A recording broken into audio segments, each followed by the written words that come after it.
we uncovered, police are writing way more tickets today than 2 years ago. However, officers tell us improving safety will take more than just writing more tickets. He was just an amazing kid that he just gained people's heart, and he was the most beautiful human being ever. A light to everyone who saw him. That's how Jennifer Trejo describes her nephew, Ryan Ambrose. Ryan died in a car crash in July 2023. Jennifer was in the front passenger seat. We didn't see no car coming at all. He was barely hitting the gas to start going.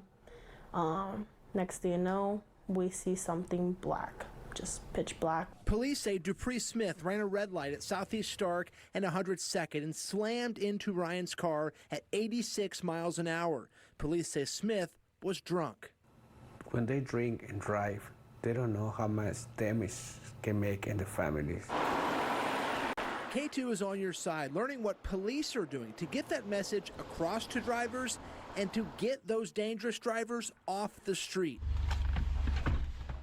We hopped in with Portland Police Acting Lieutenant Ty Engstrom to learn more about where these officers go and why. Engstrom leads the Bureau's traffic team made up of 2 sergeants and 12 officers. They cover 7 days a week. We really have to focus on high crash network streets and dangerous driving behaviors.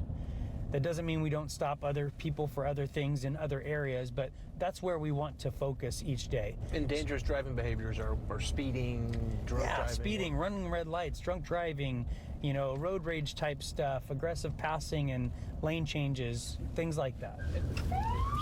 Minutes into our ride, Engstrom spots one of those dangerous driving behaviors just blocks from where Ryan Ambrose died.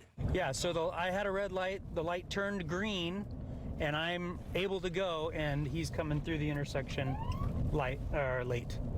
So that's, I mean, we're on Stark. The reason I stopped is because you went through that light a little bit too late. Engstrom and his officers use these stops to educate drivers. Yeah, this is right here on Stark. It's one of our high crash network streets. We've actually had fatal crashes on either side of us here.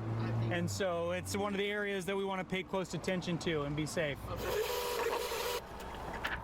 That's even more important with deadly crashes at historic levels. In 2019, 48 people died in crashes all year. That number exploded to 69 people last year, a 3-decade high. 40 people died in crashes through mid-August this year. We asked Engstrom what this says about police enforcement efforts. Do you think that's a fair metric to look at when evaluating the success of a specialty unit? It's a piece of the puzzle. It's not going to tell a complete story because there are some things that are preventable through enforcement, education, things like that. But then you're always going to have people that are poor decision makers and go out and do things that are extremely dangerous that no amount of policing is going to change. Engstrom says instead it's about educating drivers, sometimes one stop at a time. That's happening way more often today than this time just a couple years ago. Katu Investigates requested traffic stop data from police. Between August 2018 and July 2019, officers wrote more than 30,000 tickets and warnings. That number dipped below 8,000 just 3 years later. That's a nearly 75% reduction. The trend reversed last year. Police wrote almost 15,000 tickets and warnings between August 2023 and July this year. And I tell all my traffic officers and sergeants, it's not about how many tickets you can write. It's what is best for that scenario and what is best going to help that person hopefully learn a lesson and change their driving behaviors. Changing those behaviors can mean saving lives. Lives like Ryan Ambrose's that are cut far too short. How important is it that police keep these kinds of people off the road?